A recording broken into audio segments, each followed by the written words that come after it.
If you drive in America today, you've almost certainly been scanned by a flock camera, maybe even hundreds of times. Your location, along with a timestamp and photo, all stored in a cloud database accessible to police departments around the country, and sometimes other parties you didn't know about and never agreed to share data with. This week, we're talking about Flock Safety, the billion-dollar surveillance company quietly building America's largest license plate dragnet. And next week, an activist network called No ALPRs is launching a national week of action to fight back. But to be most effective in this push, you need to understand what you're actually up against. Flock Safety is an Atlanta-based company founded in 2017. They sell automated license plate reader cameras, or ALPRs, to police departments, homeowners associations, private businesses, and more.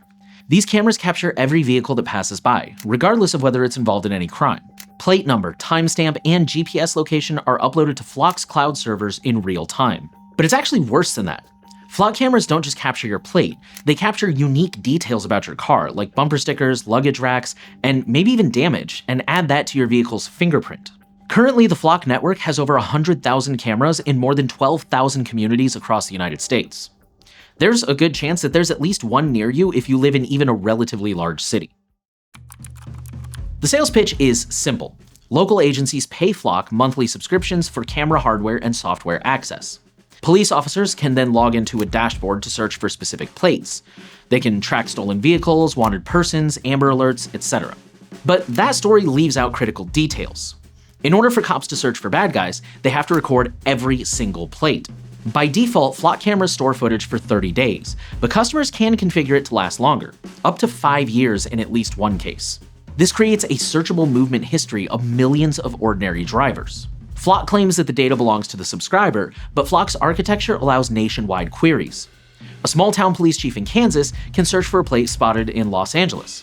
And this turns every camera into a de facto node in a nationwide surveillance and tracking network without any public consent or judicial oversight. And this isn't hypothetical. Police in Texas used Flock to hunt for a woman they suspected had left the state to have an abortion, while federal immigration agents access records in Colorado. In 2025 and 2026, investigative journalists revealed that local police used Flock systems at the request of Immigration and Customs Enforcement, or ICE, approximately 4,000 times total. But it seems that knowledge of how these systems actually work and what users are consenting to is a bit blurry. Many cities discovered after the fact that settings that allowed federal access were enabled without their knowledge.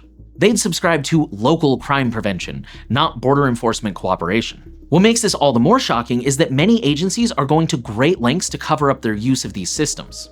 ICE agents told local police who ran searches on their behalf to be, quote, as vague as permissible in the paperwork in order to evade public records requests.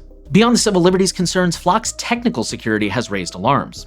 Researchers have publicly demonstrated methods to breach live video feeds from Flock cameras. Security vulnerabilities have been reported, though Flock responds that these issues are fixed promptly. In recent months, Flock updated its terms of service to remove explicit guarantees that customer data would not be sold. Company representatives say that this was a redundant language cleanup, but us privacy advocates are not convinced. But there is hope. Cities are pushing back. Flagstaff, Cambridge, Eugene, Santa Cruz, Charlottesville, Denver, and Austin are just a few of the notable names. At least 53 municipalities have canceled or suspended Flock contracts since early 2025.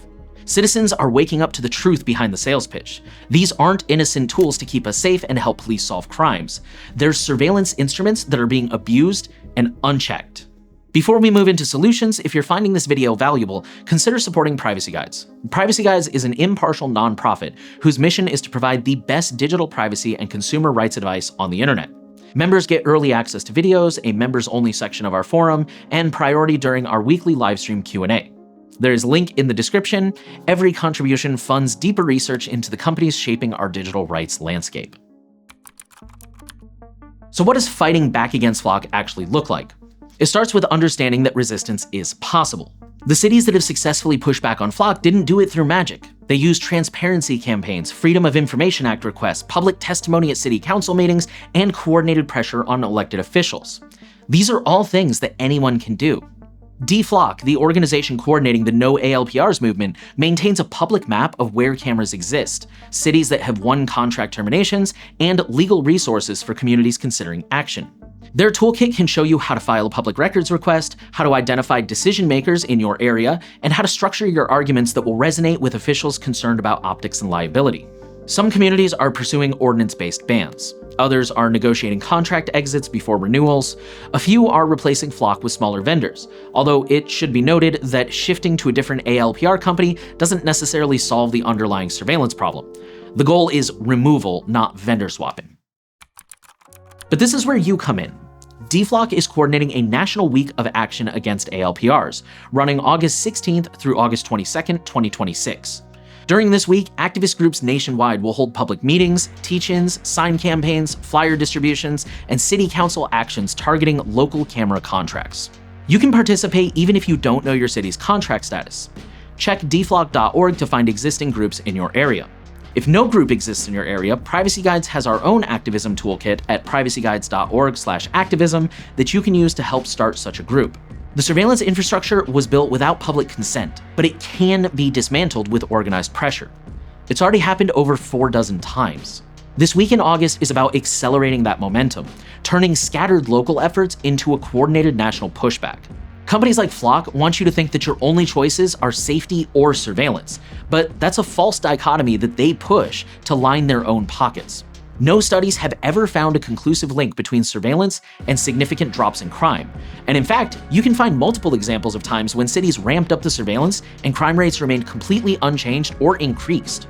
Links to the DFLOC website, their toolkit, and the National Week of Action sign-up are in the description. Share this video, tag your local representatives, ask them what their stance is on ALPRs. Let's take back our constitutional rights. If you're still somehow convinced, despite the 53 cities we keep mentioning over and over, that privacy is dead and there's no use in fighting back, we made a video in April last year challenging that belief, and you can go watch it here.